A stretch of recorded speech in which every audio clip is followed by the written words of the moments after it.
For today's lesson, we're going to talk about percent.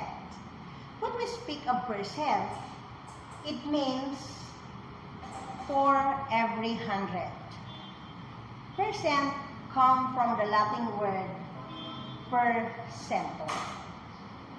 Per 100. Yun po yung ibig sabihin ng percent.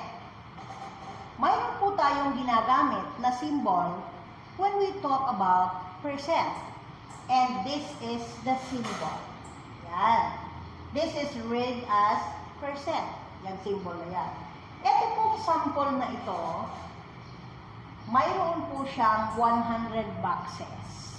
Wow. Ito po yung 100%.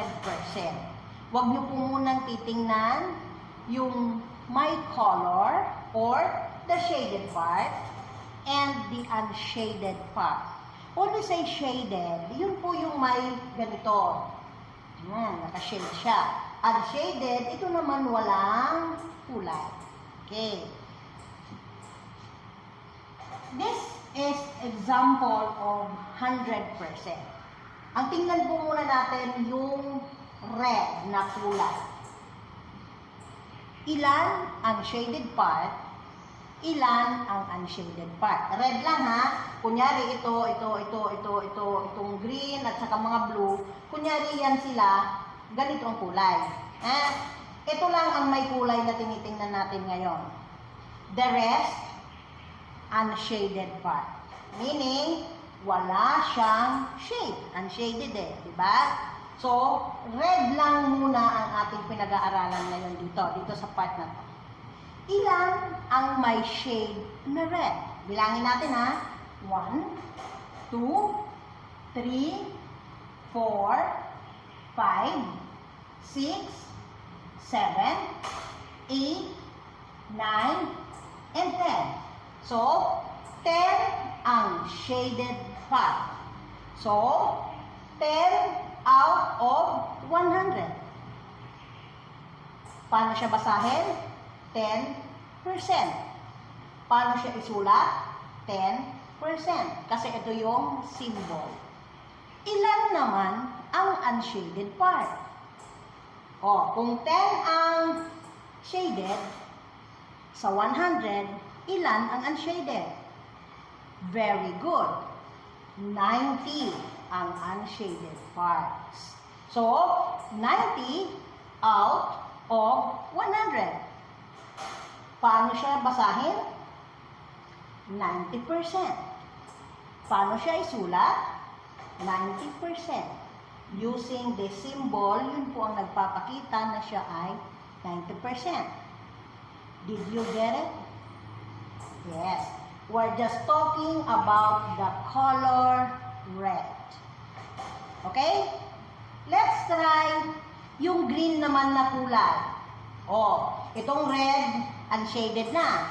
Itong blue, unshaded din. Ang nakikita lang natin kulay this time ay dalawa. Ito lang dalawang green. So, paano siya ngayon sa number? So, dito, magiging 2, yun sa number. Ilan ang unshaded? 90, 98.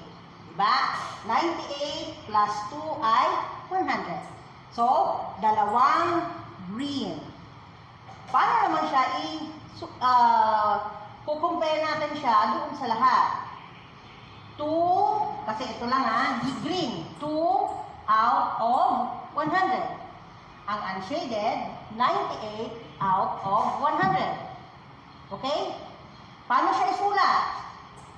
Paano siya basahin? 2%.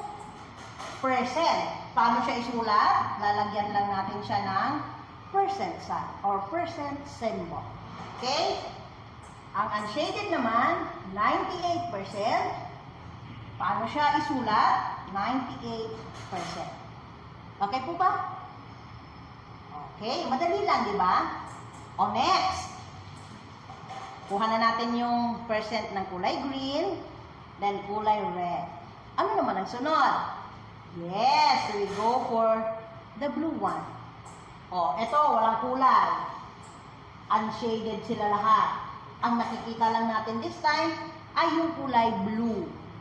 Ilan ang blue? Count natin. 1, 2, 3, 4, 5, 6, 7, 8. So, 8 out of 100.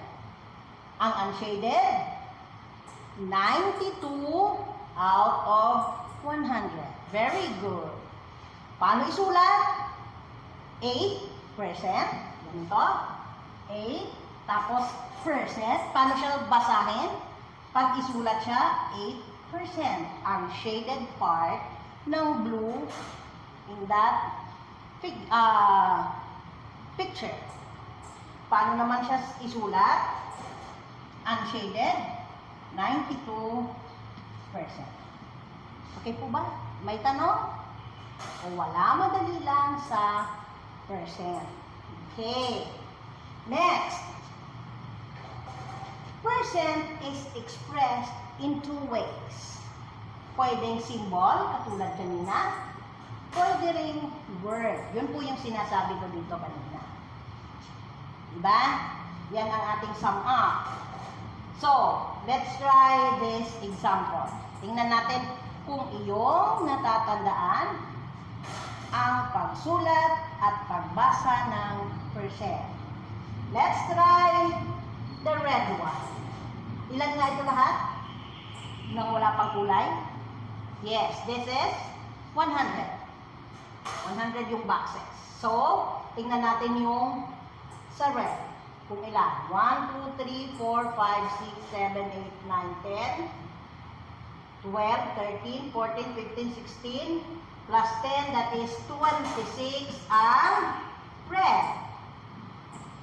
Okay, 26 ang red. Ilan naman ang violet o purple? We have 4. 4 ang purple.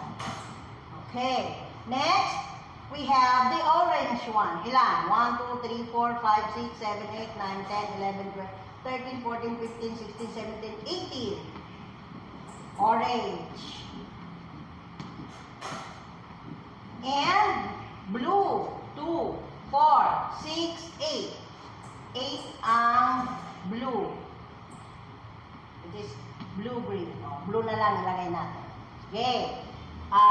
Count natin. 6 plus 4, 10. Plus 8, 18. Plus 8, 26. Bring down 6, carry 2. 2 plus 2, 4. Plus 1, 5. 56. Kung 56 ang shaded part, ilan ang unshaded part? Ilan? Yes, 44. Tingnan nga natin kung 44. Add natin ang shaded part at unshaded part dapat 100%. 6 plus 4, that is 10. Carry 1. 6, 4, that is 10. Oh, 56 ang shaded part, 44 ang unshaded part. Paano isulat ito sa percent? Hindi 56%. Paano siya basahin? 56%. 56 sa word out of 100. Ang shaded part. Ang unshaded part naman, 44% or 44 out of 100 unshaded part. Okay? Tingnan natin. Try natin sa red. Yung red lang ang gagamitin. 26%. Kung siya'y babasahin at isusulat, lalagyan lang dito ng symbol na percent sign. Okay? 26 out of 100. Okay? 4%. 4 out of 100. 4% sa symbol. 18% in symbol. 18 out of 100 in words. Next, yung blue, 8% in symbol.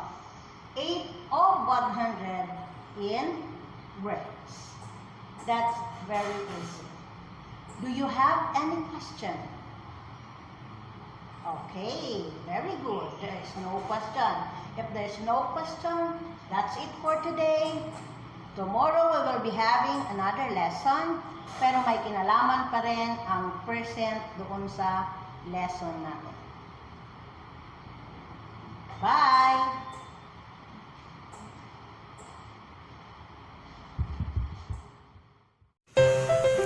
Thank you for watching. Don't forget to like and subscribe my YouTube channel. Thank you.